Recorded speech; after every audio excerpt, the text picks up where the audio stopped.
Don't give up. Keep it going. Oh man. I got this from Goodwill and I want to show it off. So admire it, admire it, admire it. Okay, moving on. So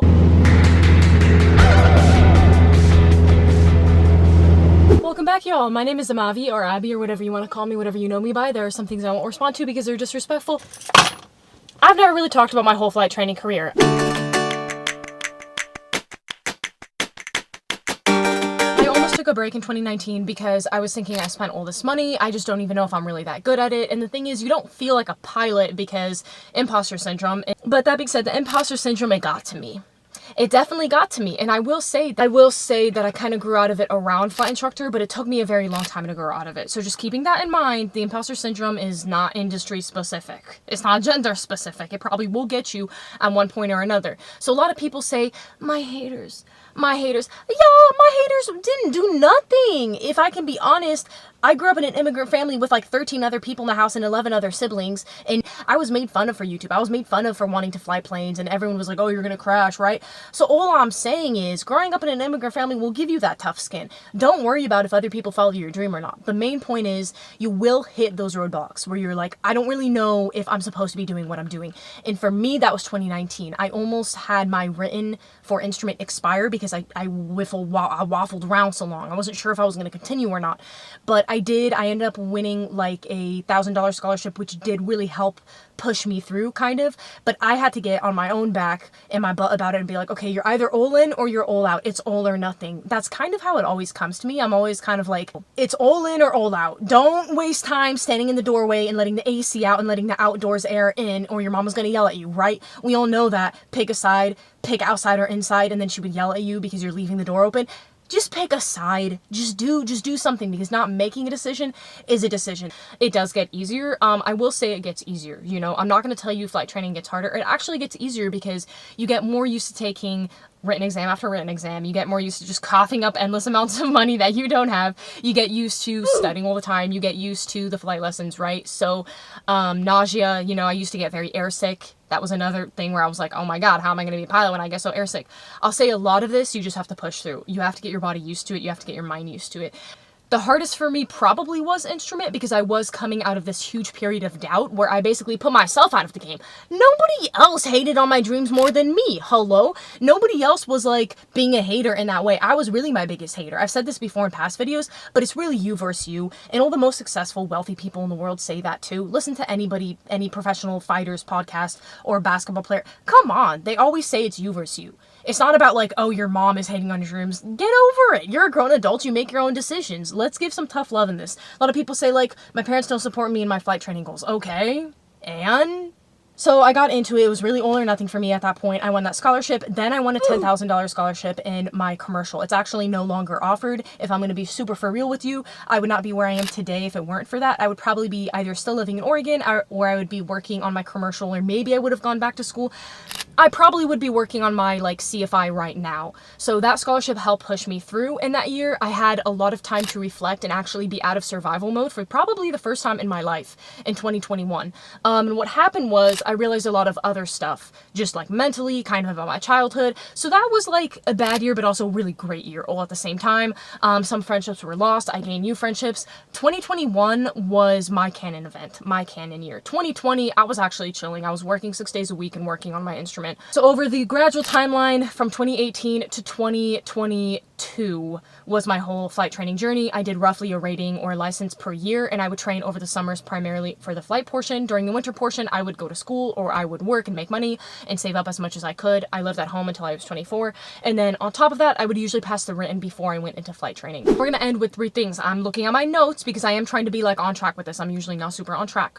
The hardest parts of flight training, I almost flipped you off. The hardest parts of flight training, regrets that I have, and then number 3, what does the future hold? What am I looking forward for the future? And everyone, you know, people ask, what's next after CFI? The hardest parts of flight training is it's a marathon, it's expensive, and it can be very long, very tiring, and lonely. This comes with anything that you have to hustle for in your life. Again, these podcasts, these motivational podcasts that I listen to, I genuinely think that it helps a lot to have friends on your journey, but also remember that sometimes you don't have friends with you on your journey. You don't have people that will support you. You don't have people that are going to believe in you. And you should push through anyway if you feel like your why is strong enough, and if you feel like It's something you're meant to do, quite honestly. I'm not going to talk about motivation because motivation is trash. It's trashy. We're fake friends. We're fake friends, right? Motivation will be there. The next day it'll be gone.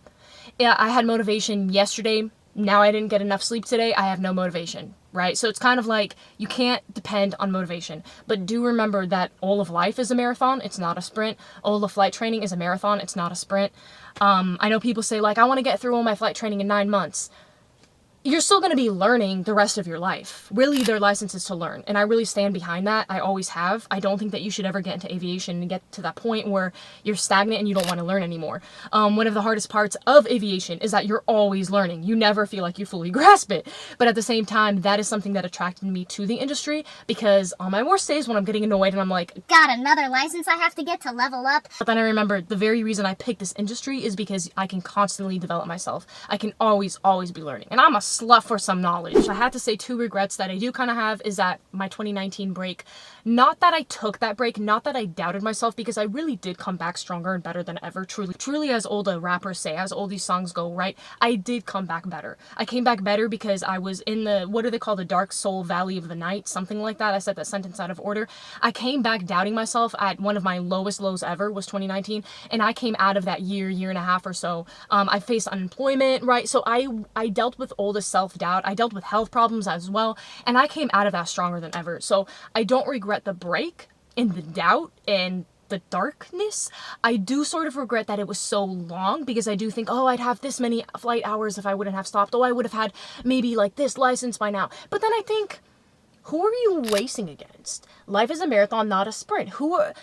First of all, put those horse blinders on, you stallion, and keep going. It's not about the other horses in the race. It's about you.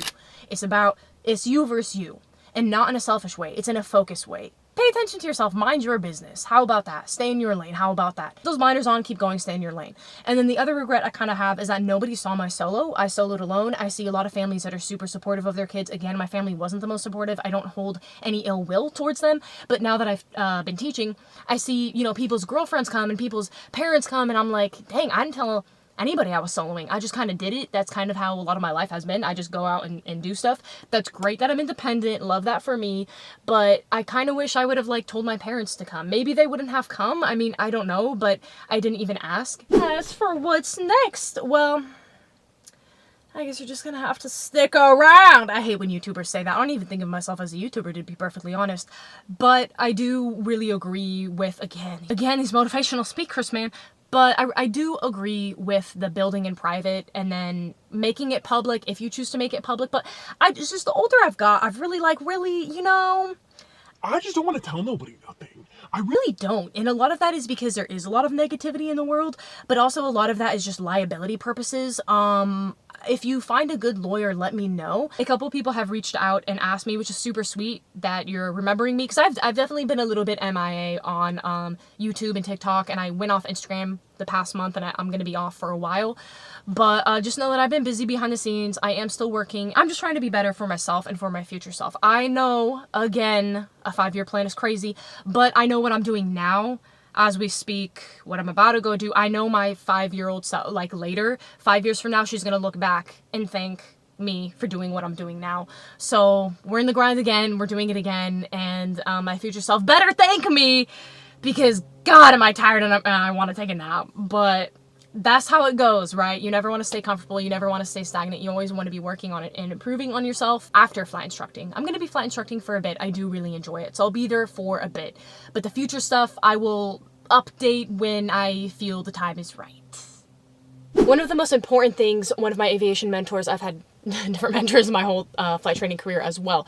But one of the most important things that they ever told me was 2 things, actually. And the first one was remain open to every opportunity, because you don't know what's going to happen if you say yes.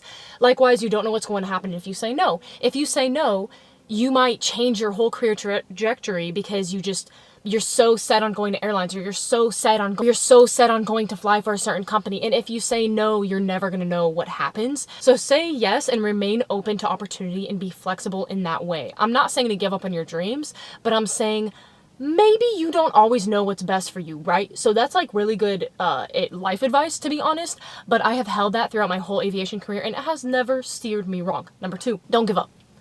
Thank you all so much for watching. I hope you're doing well. I will see you in the next video. Comment below. I want to see, comment below like what you believed about flight training or what you believed about yourself. And then what you believe about yourself now, like in your 20s or your 30s or in your upper teens. And I am a host for some new knowledge. I'll say that. Speaking of which, I do want to pick up my library book before I have to go into my student tour. So let's wrap this up. Let's hurry this up. Yes, that is my interview strength. I do research. If I am passionate about something, I will research it into the wee hours of the morning. I have never really talked about my... What is going on?